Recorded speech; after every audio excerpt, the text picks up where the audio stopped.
नमस्कार साथियों। युद्ध में सैनिक का काम ज़्यादा है, इम्पोर्टेंस ज़्यादा है और क्लास में टीचर की। नदी में मछली की इम्पोर्टेंस ज़्यादा है और आकाश में पक्षी की। तो इनमें से अगर कोई कहे कि पक्षी ग्रेट है या मछली ग्रेट है तो ये गलत क्वेश्चन होगा। या कोई कहे गुरु ज्ञान ज़्यादा महत्वपूर्ण है या मंगल एक्शन ज़्यादा महत्वपूर्ण है तो ये भी गलत क्वेश्चन होगा। महत्वपूर्ण बात है कि आप अपनी जगह हैं या नहीं, क्योंकि हर चीज़ की एक खूबसूरती होती है। खैर, मैं हूँ आपके साथ डॉक्टर दिलीप और मीन राशि के लिए जो मई का राशिफल है उसे लेके हाजिर हूँ। बहुत ही महत्वपूर्ण महीना है, हर महीने की तरह, हर दिन की तरह। इसमें 15 तारीख तक तो सूर्य उच्च के रहेंगे। ग्रहों के राज्य सूर्य साल में एक बार ही उच्च के होते हैं, 15 अप्रैल से 15 मई तक करीब, तो इसी तरह से रहेंगे। साथ में उनके बुध भी हैं जो युवराज हैं। अगर राजा सूर्य है तो युवराज कौन है? बुध हैं। दोनों साथ में चल रहे हैं। बुध आदित्य योग आपके धन भाव में बनेगा पहले हाफ में महीने के, और फिर बाद में बनेगा आपके द्वितीय भाव में वृषभ राशि में। तो इसका क्या रिजल्ट होगा? शुक्र अपनी राशि में रहेंगे 15 तारीख तक लगभग, और उसके बाद वो मिथुन राशि में आ जाएंगे आपके चौथे भाव में और गुरु के साथ बैठ जाएंगे। असुरों के गुरु शुक्राचार्य और देवताओं के गुरुदेव बृहस्पति साथ में होंगे 4th हाउस में आपके कुंडली के चौथे भाव में मिथुन राशि में। 14 तारीख से इस तरह की घटना होगी, इस तरह का इवेंट होगा जो बहुत महत्वपूर्ण है।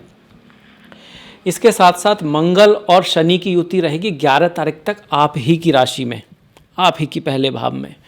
जो है ना, पहला भाव सबसे महत्वपूर्ण होता है किसी भी कुंडली का। पहला भाव, पहले भाव का स्वामी, यहाँ पर बैठे हुए ग्रह सबसे ज़्यादा प्रभावित करते हैं।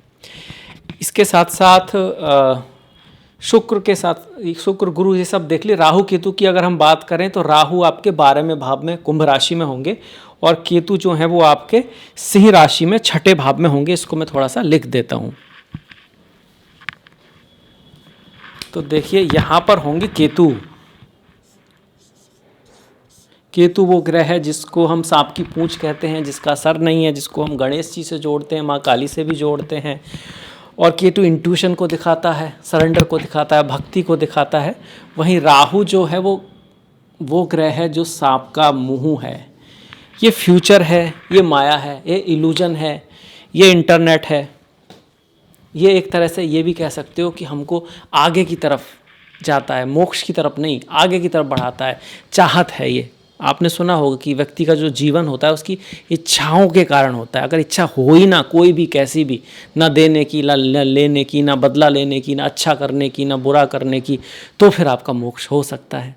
तो राहु एक तरह का बाधक है मोक्ष में, पर इस पृथ्वी लोक पर वो आपको आगे भी बढ़ाता है। वो कहाँ रहेगा? आपके 12वें भाव में। अब आ जाते हैं रिजल्ट के ऊपर। सूर्य और बुध का आदित्य योग द्वितीय भाव में, बहुत खूबसूरत योग है ये। वाणी से आप बहुत नाम फेम कमा सकते हैं, धन भी कमा सकते हैं। कुछ लोग जो कहीं पर भाषण देते हैं, कहीं पर कोई इवेंट ऑर्गेनाइज करते हैं, उनको कहीं पे बोलना होता है ऐसा, जो या तो उनके करियर से जुड़ा है या नेम फेम से जुड़ा है, किसी भी तरह से उनके लिए बहुत महत्वपूर्ण है। टीचर भी हो सकते हैं क्योंकि उनको भी बोलना बताना होता है, हिस्टोरियन भी हो सकते हैं, साइंटिस्ट भी हो सकते हैं, डिपेंडिंग अपॉन। पर हाँ, मई के महीने में आधे मई तक आपकी जो वाणी है वो आपका बहुत बड़ा एसेट साबित हो सकती है। आपके बिजनेस डील्स में आपकी हेल्प कर सकती है। आपका काम रियल एस्टेट से जुड़ा हुआ है, ज़मीन से जुड़ा हुआ है, या फिर आप बिजनेस है, व्यापार है आपका, किसी भी तरह का व्यापार है जिसमें आप जो आप कम्युनिकेट करोगे, जो आप बातें करोगे, जो आप लिखोगे, जो आप बताओगे, वो आपको बहुत बड़ा धन भी दिला सकता है। क्योंकि ये जो बुध है आपकी राशि में चौथे और 7वें भाव का स्वामी बन गया और साथ में सूर्य के साथ बैठ गए। सूर्य बुध आदित्य योग बन गया धन भाव में। आपको ध्यान इतना ही रखना है कि आप जब बोलोगे ना वो थोड़ा एग्रेसिव ना हो। आपको ध्यान इतना ही रखना है, आप जो बोलोगे वो थोड़ा सा लोगों को ऐसा ना लगे कि आप ना लड़ाई झगड़ा कर रहे हो या उनके साथ कुछ मतभेद करना चाहते हो। थोड़ा पोलाइटली, थोड़ा डिप्लोमेटिकली आप बोलें तो आपको उससे लाभ होगा। क्योंकि सूर्य आपके चार्ट में 6ठे भाव के स्वामी बन जाते हैं इस वजह से। तो वाणी को अगर आपने मधुर रखा तो बुध आदित्य योग आपको अच्छा रिजल्ट देगा। अगर आपने ऐसा नहीं किया तो इस सूर्य के कारण अगर आप ईगो में, गुस्से में, देखिए ईगो बुरी चीज़ नहीं है। ईगो है तो आप हो, अगर ईगो नहीं है तो आप हो कौन? शरीर तो हो नहीं, नाम तो हो नहीं, पोजीशन तो हो नहीं। आप अगर स्पिरिचुअलिटी है उस पर भी जाओगे, आत्मा हो, आत्मा क्या आपको तो पता नहीं कैसे दिखाओगे, तो ईगो ही हो इस जमाने के लिए। तो ईगो बुरी चीज़ नहीं है, पर उस ईगो की वजह से रिश्तों में कोई दूरी आ सकती है, तो वो ध्यान आपको रखना है बस। बाकी यहाँ सूर्य बुध का योग बहुत बढ़िया है, सूर्य यहाँ पर उच्च के हैं। अब ये सूर्य जो हैं यहाँ पर आएंगे बाद में, इसके बारे में बात करेंगे कि 14 तारीख के बाद सूर्य क्या करेंगे, पर इससे पहले शुक्र की बात कर लेते हैं कि शुक्र जो हैं 14 तक क्या करने वाले हैं। तृतीय भाव में होंगे, तृतीय भाव का स्वामी तृतीय भाव में हो, अच्छा ही रिजल्ट देता है। अगर आप क्रिएटिव फील्ड में हो, आर्ट के फील्ड में हो, dance, drama, picture, movie, fashion, wedding, perfume, hotel, spa, clothes, artificial jewellery, automobile industry, किसी भी तरह की designing, computer designing, interior designing, कोई भी काम जो आर्ट से एस्थेटिक से जुड़ा हुआ है आपका, उसमें बहुत ज़्यादा हेल्प करने वाले हैं कौन? शुक्र आपके अपनी राशि में है। आपको छोटे भाई बहनों का सहयोग भी मिल सकता है 15 तारीख तक। शुक्र की स्थिति बहुत ही बढ़िया है। यहाँ से शुक्र भाग्य के भाव को देखेंगे तो किसी फीमेल, आर्ट, डिजाइन, क्रिएटिविटी, आपके निर्णयों की वजह से आपका भाग्य चमक सकता है। ये करेंगे कौन? शुक्र करेंगे। कब तक? 15 तारीख तक। 15 तारीख से पहले 11 तारीख तक मंगल आपके साथ में बैठे हैं, पहले भाव में बैठे हैं, शनि के साथ में बैठे हैं, आपकी 7.5 चल रही है। गुस्से और क्रोध में आपको नहीं आना है, लड़ाई झगड़े में आपको बिल्कुल नहीं पड़ना है। कोई भी बहुत बड़ा डिसीजन है तो सोच समझ के लेना है। हालांकि मंगल आपके कुंडली में भाग्य के स्वामी और धन के स्वामी है। योग तो अच्छा है पर नेचर तो नेचर होता है, इसीलिए तो बोलते हैं कि कोई अपना पूर्णतः स्वभाव नहीं छोड़ सकता। मंगल कितने भी अच्छे हों वो सॉफ्ट तो नहीं हो सकते, रहेंगे तो सेनापति। और शनि भी ऐसे ही हैं, शनि जो हैं वो भी अपना नेचर तो नहीं छोड़ सकते। तो मंगल शनि भले ही अच्छे भावों के स्वामी है, तो क्रोध वगैरह से बचना है, लड़ाई झगड़े वगैरह से बचना है। अगर आप ऐसा करते हो तो वो जो साहस मंगल देगा, अगर आप उसको सही डायरेक्शन में लगाते हो तो आपके लिए भाग्य लेके आ सकता है, धन लेके आ सकता है 11 तारीख तक।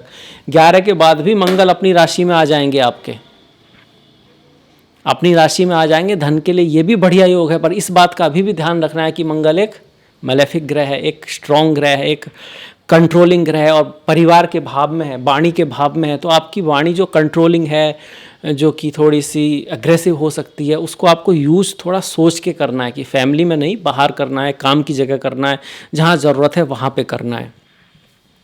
तो ये हो गया मंगल का 11 तारीख तक। 11 के बाद की बात की जाए तो शुक्र आपके यहाँ पहुँच चुके हैं 14 तारीख को, सूर्य बुध यहाँ पहुँच गए। तो ये इस तरह की स्थिति आपकी बन गई है सेकेंड हाफ में महीने के। ज़्यादातर मंगल का गोचर वैसे अच्छा नहीं मानते, पर यहाँ अच्छा है क्योंकि अपनी राशि में है, अष्टक वर्गा में पॉइंट हुए तो आपको कहीं ना कहीं धन का लाभ तो ज़रूर कराएंगे।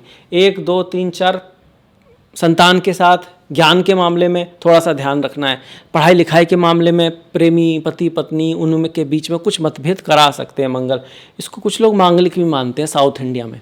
नॉर्थ इंडिया में जब मंगल चौथे, 7वें, 8वें और 12वें में, और साउथ इंडिया में द्वितीय भाव को भी कंसीडर करते हैं क्योंकि ये फैमिली का भाव है, तो वो थोड़ा सा आपको ध्यान रखना है।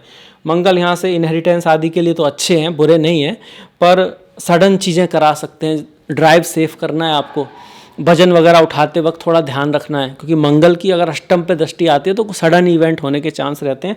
भाग्य पर खुद की दृष्टि है, फिर भी पिता के साथ रिश्ते बना के आपको रखने हैं। बाकी अपनी राशि पर दृष्टि है तो कहीं ना कहीं मंगल भाग्य को बढ़ाएंगे, एफर्ट के साथ, मेहनत के साथ, स्ट्रगल के साथ। याद रखिए मैलेफिक ग्रह अगर अच्छी दृष्टि भी डालते हैं तो ईजीली काम नहीं करते हैं। जैसे शेर जो है उसके मुँह में हिरण अपने आप नहीं आता, वो भले ही शेर हो, उसको भागना तो पड़ेगा। तो शेर का नेचर है भाग के शिकार करना, ऐसे ही मलेफिक का नेचर है आपको स्ट्रगल करा के जिताना, आसानी से नहीं। अब इसके बाद ये तो मंगल का हो गया जो आप ध्यान रखेंगे। और शनि की 7.5 चल रही है, कोई बात नहीं है, 7.5 सभी की चलती है। ये आपको ऊपर ले जाने के लिए ही आती है, आपको तैयार करने के लिए आती है, आपको कठिन समय के लिए तैयार करने के लिए आती है, आपको आगे सिखाने के लिए आती है। ये आती है आपको कि भाई जीवन में कुछ और बहुत बड़ा करना है तो आपको अपने आप को अपग्रेड करना होगा। कई बार कुंडली में अगर चंद्र खराब हैं, शनि राहु केतु की दशा भी 7.5 के समय आ रही है, तो उस केस में आपको स्वास्थ्य का ध्यान रखना, माता के साथ संबंधों में थोड़ा बहुत, क्योंकि चंद्रमा के ऊपर ही आती है ना, तो माता के साथ संबंधों में कुछ अपने लोगों से दूरी होना या कुछ ऐसा होना जिनको आप अपना समझ रहे थे वो अपने नहीं निकले, ऐसा होता है कई बार। कुछ सालों से ऐसा चल भी रहा होगा क्योंकि आपकी 7.5 तो चल ही रही है। यहाँ से शनि सप्तम भाव मतलब कि परिवार, आपका परिवार, पति पत्नी वाला पार्टनरशिप, बिजनेस बढ़ाएगा, शनि उसको ख़त्म नहीं करने वाले, पर वहाँ पर एक आपको रूखापन दिखाई देगा, वहाँ पर एक लेन देन दिखाई पड़ेगा, आपको वहाँ ड्राइनेस दिखाई पड़ेगी, क्योंकि शनि का जो चश्मा है वो ड्राइनेस वाला ही है। वो संसार को एक तरह का दिखाना चाहते हैं कि संसार में कुछ नहीं रखा है, सब मोह माया, मतलब आप जो समझ रहे हैं कि मेरा दोस्त है, ये मेरा बच्चा है, ये मेरी पत्नी है, ये सब जो हैं वो नॉर्मली समय के साथ बदल जाते हैं। शनि का यही पॉइंट ऑफ व्यू है, तो वो उसको आपके पास लाने की कोशिश करेंगे। शनि की जो 10वीं दृष्टि है वो 10म भाव पर है, भैया करियर में भी ऐसा ही होगा, वहाँ पर भी मेहनत, एफर्ट, हार्ड वर्क होगा, थोड़ा सा चीज़ें थोड़ी डिले होंगी, देर से होंगी, पर हम इस पर ज़्यादा ध्यान नहीं देंगे क्योंकि तो चल ही रहा है। अच्छी बातों की बात करें तो गुरु शुक्र का योग बन गया, जो बहुत बढ़िया है, जो बहुत अच्छा है, इससे पहले भी अच्छा, अब भी अच्छा। शनि को छोड़ दो तो बाकी के गोचर शुभ ही हैं, तो हम इन कंपैरिजन देखें तो बढ़िया हो रहा है, महीना अच्छा ही हो रहा है। गुरु शुक्र चौथे भाव में आएंगे तो घर, गाड़ी, भूमि, वाहन, बंगला आदि का योग बना सकते हैं। हो सकता है आपकी गुरु शुक्र की दशा, महादशा, अंतरदशा हो और आपकी कुंडली में गुरु शुक्र अच्छे हों तो बढ़िया हो जाएगा। बाई चांस राहु केतु या शनि की दशा है तो थोड़ा सा ध्यान रखना पड़ेगा, एफर्ट लगाने पड़ेंगे, चीज़ें थोड़ा डिले, देर से हो सकती हैं। तो चांसेस तो इन्हीं का ज़्यादा है, क्योंकि राहु केतु शनि तो 3 हुए, बाकी के 1 2 3 4 5 ये ज़्यादा हो गए, तो इनका चांसेस ज़्यादा है। अब ये शुक्र और गुरु अच्छा क्यों माने जाते हैं? क्योंकि शुक्र जो हैं वो देव गुरु नहीं, दैत्य गुरु हैं, और जो देवगुरु बृहस्पति हैं, तो एक तरह से आप कहिए कि इस पृथ्वी पर जो भोग हैं, मेनली भोग हैं, घर है, गाड़ी है, भूमि है, कहीं किसी हद तक भूमि भी, वाहन है, जो सुख है, भौतिक सुख है, वो शुक्र दिखाते हैं।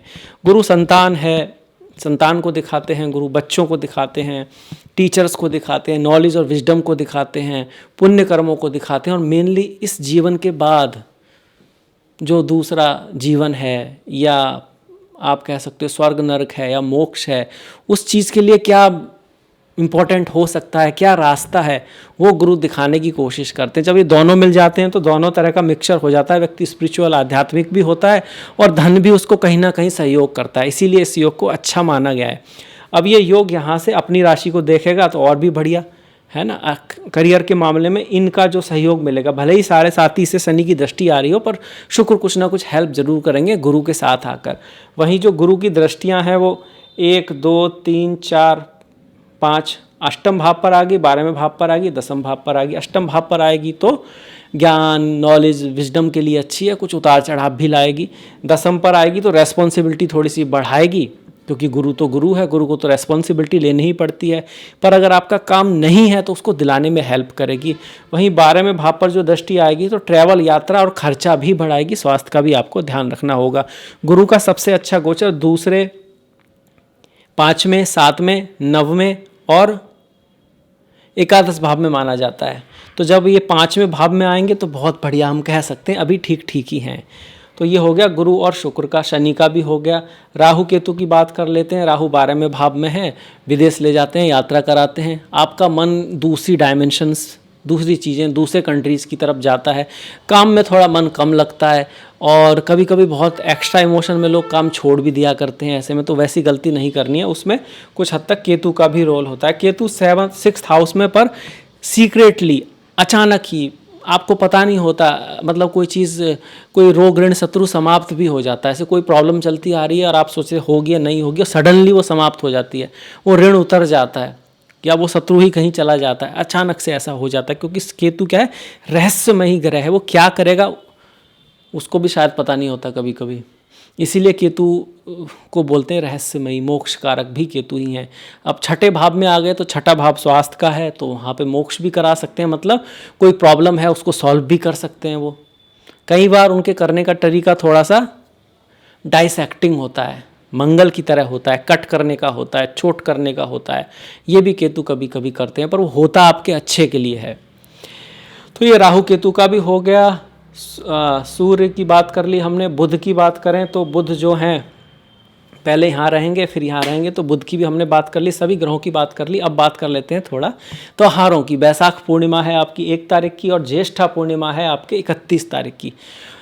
पूर्णिमा, जो लोग धन कमाना चाहते हैं, जिनका मन अशांत रहता है, चंद्रमा से जुड़ा हुआ ये व्रत है, पर चंद्रमा जो है वो आप ये कह सकते हो माँ लक्ष्मी के भाई हैं, चंद्रमा समुद्र में से निकले थे और जल तत्व जो है वहाँ पे प्रधान है।